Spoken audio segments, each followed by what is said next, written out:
आज तक रेडियो सुनता है सारा जहां।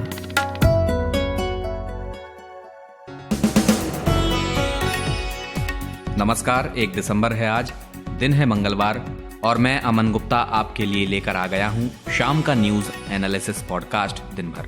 किसान संगठनों की सरकार के साथ हुई मीटिंग बेनतीजा साबित हुई।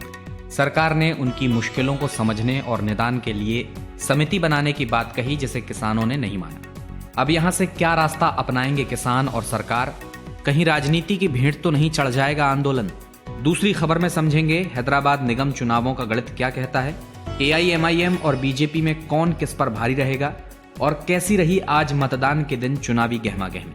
DRDO ने 2 लैब को मिलाकर एक नई लैब का गठन किया है। ये क्यों जरूरी था और इसका क्या काम होगा, ये जानेंगे और बताएंगे GDP के ताजा आंकड़ों से आज शेयर बाजार पर कैसा असर रहा। लेकिन फिलहाल मुख्य समाचारों का वक्त है, सुनिए प्रतीक वाघमारे से। किसान संगठन के प्रतिनिधि ने सरकार से कहा है कि आप लोग ऐसा कानून लाए हैं जिससे हमारी जमीनें बड़े कॉरपोरेट ले लेंगे। आप कॉरपोरेट को इसमें मत लीजिए, अब सीमित बनाने का समय नहीं है। आप कहते हैं कि आप किसानों का भला करना चाहते हैं, हम कह रहे हैं कि आप हमारा भला मत कीजिए। रक्षा विषयों पर अनुसंधान करने वाली देश की प्रीमियर एजेंसी DRDO ने अपने प्रयोगशालाओं को मिलाकर एक कर दिया है और एक नई लैब की स्थापना की गई है। ये नई लैब चीन की सीमा से लगे स्थानों पर सैनिकों के सामने पेश आने वाली चुनौतियों पर रिसर्च करेगी। देश में पिछले 24 घंटों में कोरोना वायरस के 31,118 नए मामले सामने आए और मौत का आंकड़ा 1,37,000 के पार पहुंच गया है। वहीं राष्ट्रीय राजधानी दिल्ली में पिछले 24 घंटों के दौरान कोरोना के 3,726 नए मामले सामने आए और 108 मरीजों की मौत हो गई है। जो बाइडेन ने भारतीय मूल की अमेरिकी नीरा टंडन को व्हाइट हाउस में टॉप पोजीशन पर प्रबंधन एवं बजट कार्यालय निदेशक के रूप में नॉमिनेट किया है। इस नियुक्ति को सीनेट से पुष्टि मिलती है तो 50 साल की नीरा टंडन व्हाइट हाउस में इतने प्रभावशाली पद पर बैठने वाली पहली अश्वेत भारतीय अमेरिकी महिला होंगी। ICICI बैंक की पूर्व CEO और MD चंदा कोचर को बैंक से टर्मिनेट किए जाने के मामले में सुप्रीम कोर्ट से राहत नहीं मिली है। इसके खिलाफ दाखिल याचिका को सुप्रीम कोर्ट ने खारिज कर दिया है। और ई-कॉमर्स कंपनी Amazon ने अपने भारतीय कर्मचारियों को 6,300 रुपए का विशेष बोनस देने का निर्णय लिया है। ये कंपनी के विदेश में अपने कर्मचारियों को दिए गए बोनस के अनुरूप ही है।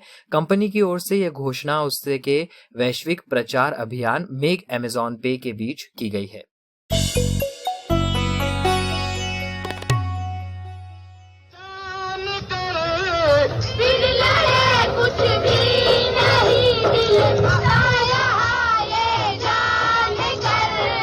अब लड़ाई लड़ रहे हैं लोग मेरे गांव के।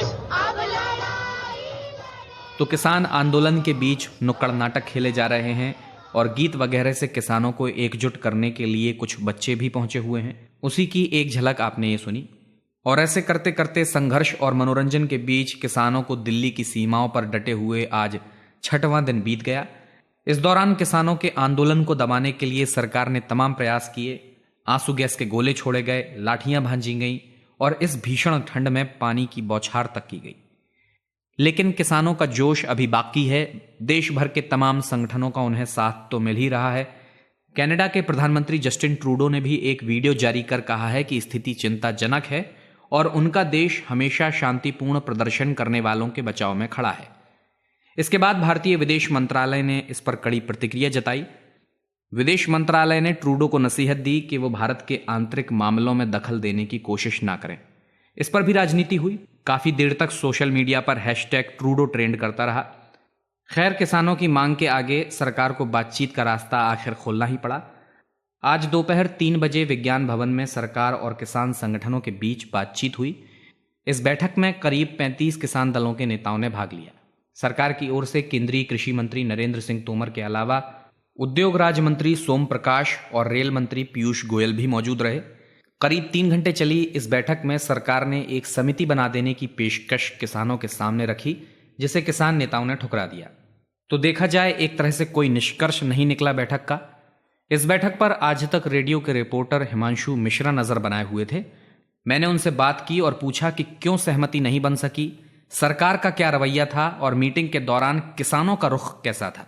देखिए, सबसे पहले जो है सरकार की तरफ से एक प्रेजेंटेशन दिया गया जिसमें किसान संबंधित जो 3 नए कानून बनाए गए हैं उसमें किसानों के फायदे के लिए क्या क्या बात है, इन सभी बिंदुओं को जो है विस्तार से जो है इन संगठन के नेताओं को समझाया गया। उसके बाद सभी संगठनों की तरफ से अपनी बातों को रखा गया। कुछ संगठनों ने ये कहा कि हमको ये बिल जो है हमारे लिए फायदेमंद नहीं है, इन बिल को वापस कर देना चाहिए अगर किसान ये बात कह रहे हैं। दूसरी तरफ सरकार की तरफ से कृषि मंत्री नरेंद्र सिंह तोमर ने ये पक्ष रखा। उन्होंने कहा कि देखिए, सरकार एक कमेटी बना देती है जिसमें कुछ अधिकारी होंगे, कुछ आपके संगठनों के लोग होंगे, कुछ जो है कृषि एक्सपर्ट होंगे और इन बिलों को लेकर आगे की चर्चा जारी रहेगी, ये सरकार की तरफ से कहा गया।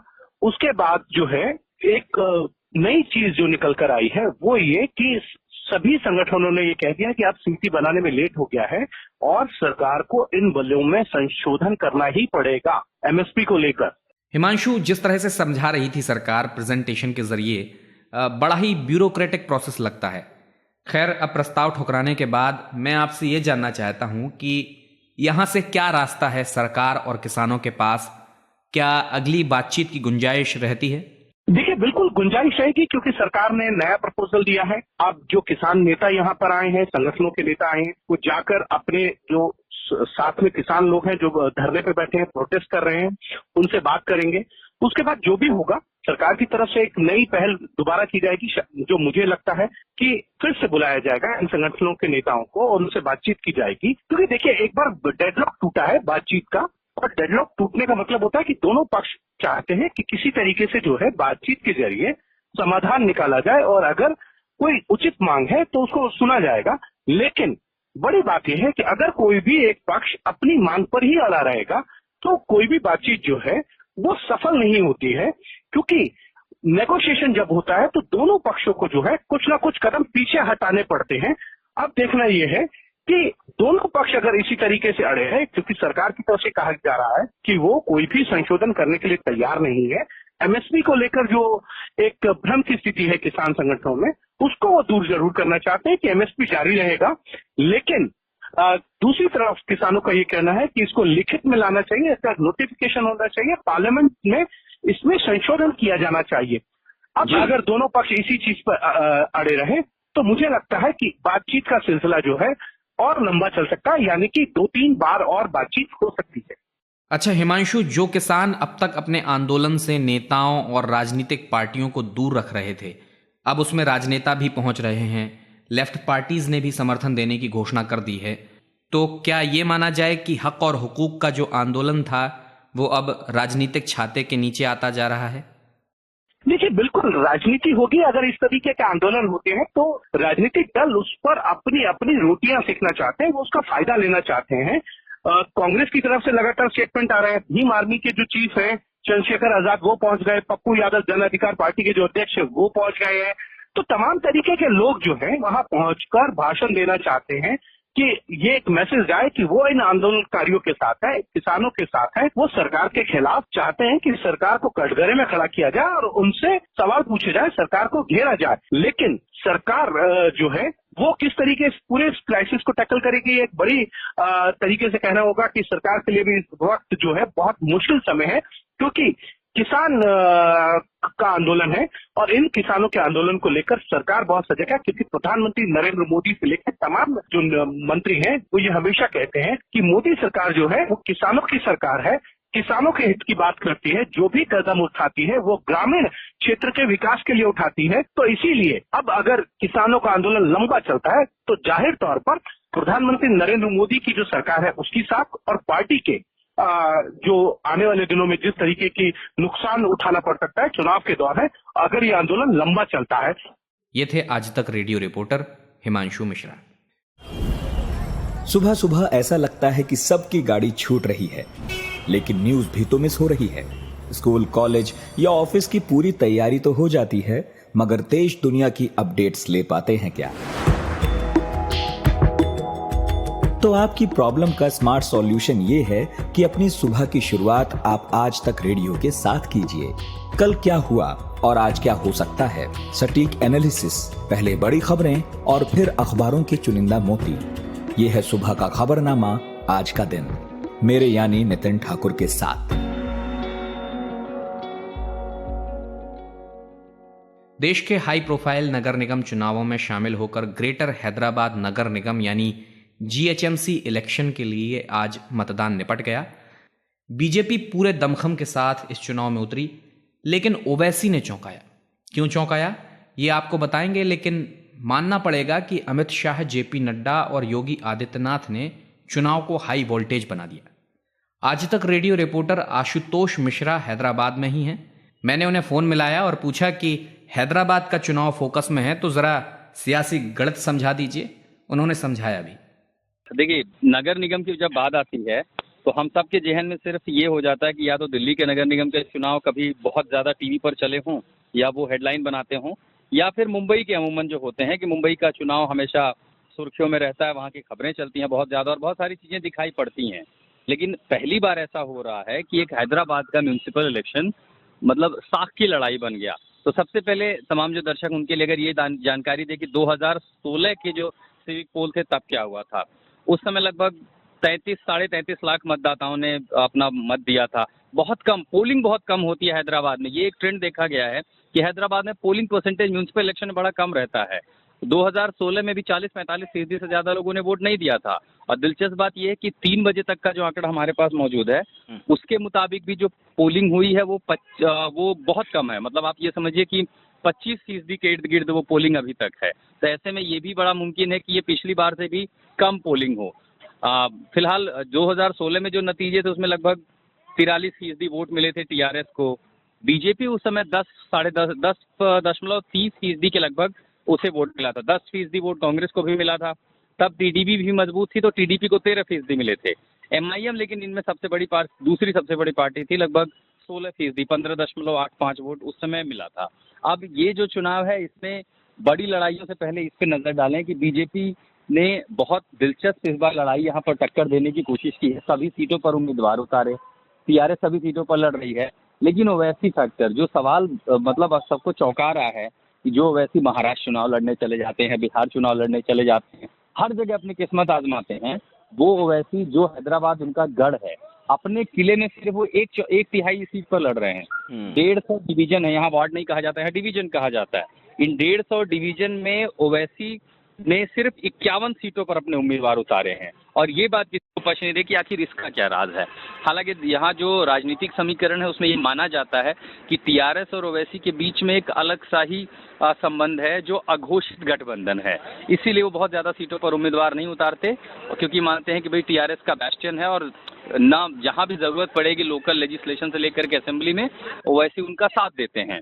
कैंपेन जब शुरू हुआ लास्ट के 10 दिनों में 15 दिनों में ये बहुत आक्रामक हुआ, खासकर बीजेपी की ओर से। टीआरएस की लड़ाई थी लोकल मुद्दों पे लेकर के, वो सीधे राष्ट्रीय मुद्दों को भी बीच में लाते थे।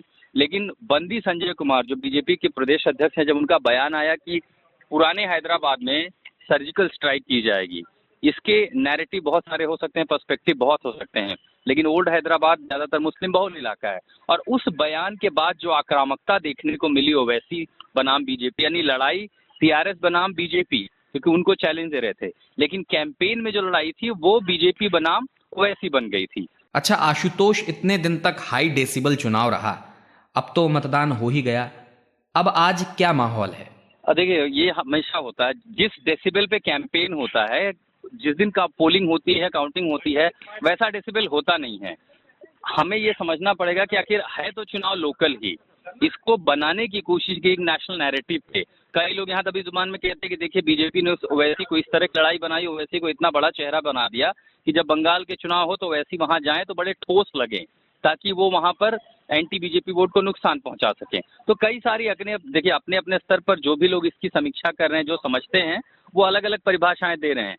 अब आज पोलिंग का दिन है, लोग अलग अलग जगहों पर जा रहे हैं, और इसी से आप अंदाजा लगाइए कि इतने हाई डेसिबल कैंपेन के बाद भी जितना ठंडा पोलिंग प्रतिशत है, अब तक वोटिंग प्रतिशत है, उसी से पता चल जाता है कि लोगों ने कितनी दिलचस्पी उन बयानों में दिखाई है। हेडलाइंस बनाने तक तो ठीक है, आप अपने कैंपेन को स्केल अप कर सकते हैं, लेकिन लोगों में वो जोश दिखाई नहीं पड़ रहा है। अगर वोट प्रतिशत ही नहीं बढ़ा और 2016 के नीचे भी अगर लोग वोट डालने आते हैं, तो आप समझ सकते हैं कि फायदा नुकसान का गणित आखिर कहाँ बैठता है। कि एक नई पार्टी अगर लोगों को जगाना चाहती है, कहती है कि आप वोट डालने आइए, तो जो उसका तबका है वोट डालने वाला, जुबली हिल, बंजारा हिल्स में अभी भी सारे पोलिंग स्टेशन खाली हैं, वहाँ लोग नहीं है वोट डालने के लिए।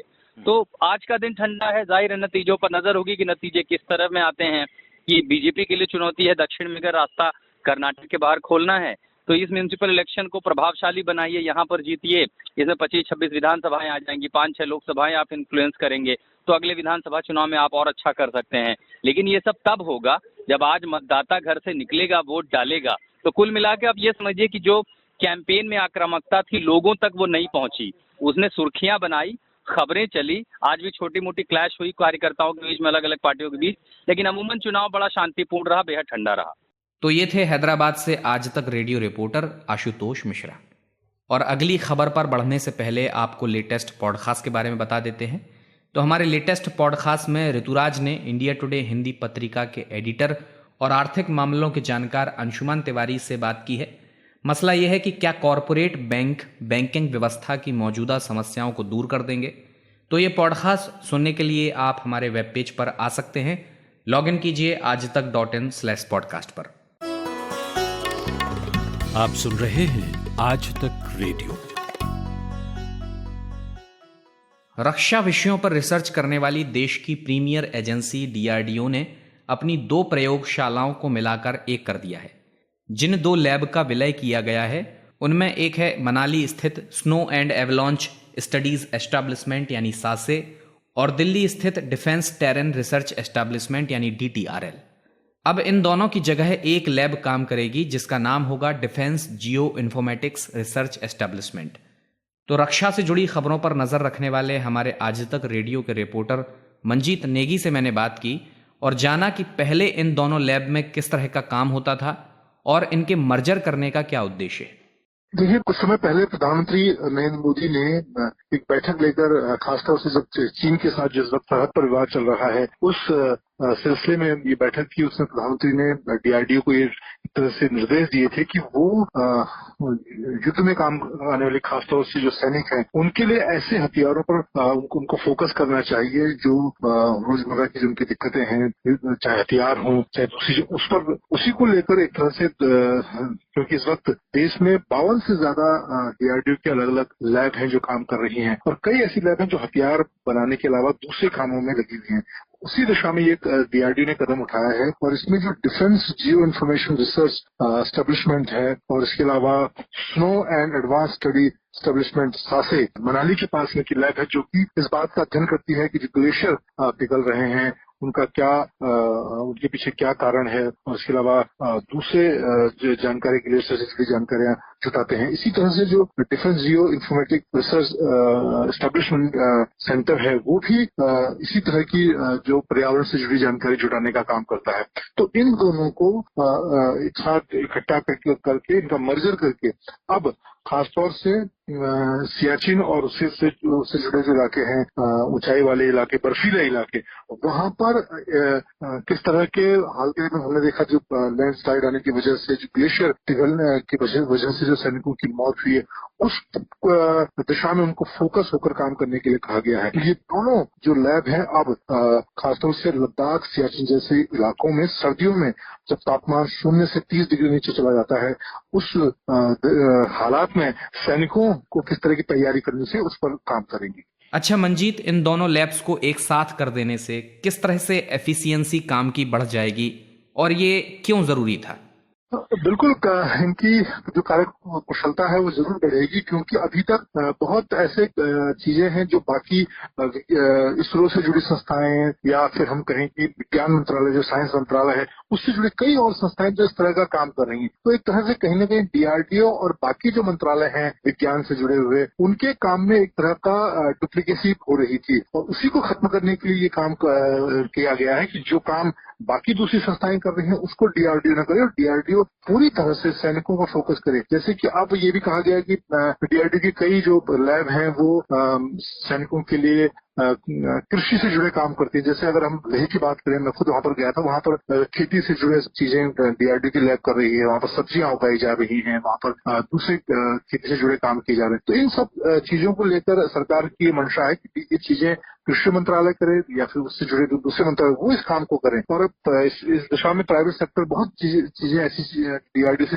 जुड़ी जो चीजें हैं, खाने पीने से जुड़ी चीजें, सैनिकों की दूसरी, उस पर प्राइवेट सेक्टर बहुत काम कर रहा है। तो इसीलिए सरकार की कोशिश है, प्रधानमंत्री नरेंद्र मोदी ने कहा है खासतौर से डीआरडीओ को कि वो सैनिकों से जो जरूरी चीजें हैं, चाहे बुलेट प्रूफ जैकेट की जरूरत हो, चाहे रॉकेट की जरूरत हो, चाहे राइफल की जरूरत है, ऐसे जो क्रिटिकल आइटम है उस पर उनका ध्यान होना चाहिए, न कि जो रोजमर्रा की ऐसी जरूरतें हैं जो बाकी संस्थाएं या बाकी जो मंत्रालय है वो भी बना सकते हैं। इसीलिए अब ये जो पहला कदम, अभी जो 52 डीआरडीओ की लैब है उसमें और भी कई लैबों को का मर्जर किया जाएगा, किसको एक तरह से बंद भी किया जाएगा। तो ये पहला कदम है जब इस तरह की दो जो लगभग एक तरह का ही काम कर रही थी उनको इकट्ठा किया गया है। ये थे रक्षा विषयों से जुड़ी खबरों पर नजर रखने वाले आज तक रेडियो रिपोर्टर मंजीत नेगी। आज तक रेडियो aajtak.in/radio ये हमारा पता है, लेकिन हम आपके पसंदीदा ऑडियो प्लेटफॉर्म्स पर भी हैं। Google podcast, Apple podcast, Spotify, Jio Saavn जैसे ठिकानों पर भी आप हमें सुन सकते हैं। और अगर YouTube आपकी पसंदीदा जगह है तो वहां पर भी हमें सब्सक्राइब कीजिए। आज तक रेडियो सुनता है सारा जहां। आज जब मंगलवार को शेयर बाजार खुले तो सबकी नजर बाजार की ओर थी। वजह थी शुक्रवार देर शाम जीडीपी के आंकड़े आए। इसके अनुसार सितंबर तिमाही में भारत के जीडीपी में 7.5% की गिरावट आई। ये तमाम एजेंसियों और एक्सपर्ट के अनुमान से कम गिरावट है, इसलिए इसे बेहतर माना जा रहा है। तो आज जब 3 दिन बाद बाजार खुला तो हर कोई उसकी चाल जानना चाह रहा था। जीडीपी के नए आंकड़ों के बाद बाजार ने आज कैसे रिएक्ट किया, यही पूछा मैंने हमारे मार्केट एक्सपर्ट और इंडिया टुडे हिंदी पत्रिका में एसोसिएट एडिटर शुभम शंखधर से।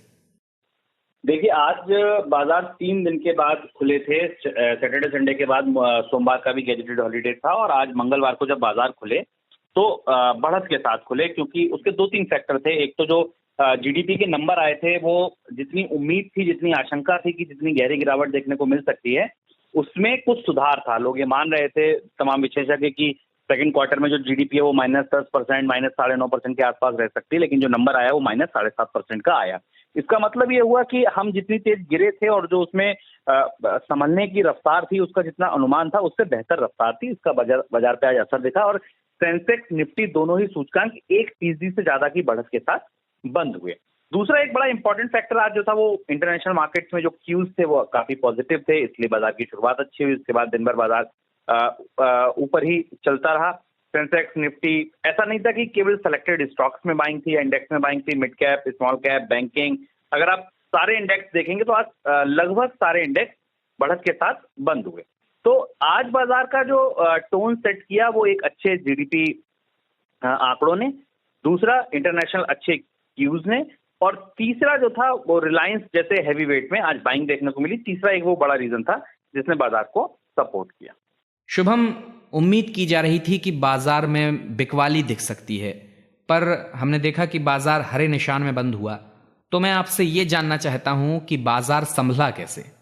देखिए, आज के बाजार की सबसे इंपॉर्टेंट बात ये थी कि जब 3 दिनों बाद ये बाजार खुला था तो ये माना जा रहा था कि शायद जीडीपी के नंबर को रिएक्ट करे या कोर सेक्टर का जो नंबर आया था उस पर बाजार रिएक्ट करे। सिंगापुर निफ्टी कल रात को लाल निशान में ट्रेड कर रही थी, जिससे ये आशंका जताई जा रही थी शायद बाजार की शुरुआत लाल निशान में हो, लेकिन ऐसा नहीं हुआ। बाजार का वही फैक्टर जो इतने लंबे समय से बाजार को संभाले हुआ है, तमाम फंडामेंटल्स के कमजोर होने के बाद भी जो बाजार बढ़त बनाया हुआ है वो है विदेशी संस्थागत निवेशकों की ओर से खरीदारी की। विदेशी सस्ती पूंजी बाजार में आ रही है और जिससे लगातार बाजार में को एक ईंधन मिल रहा है बढ़त का।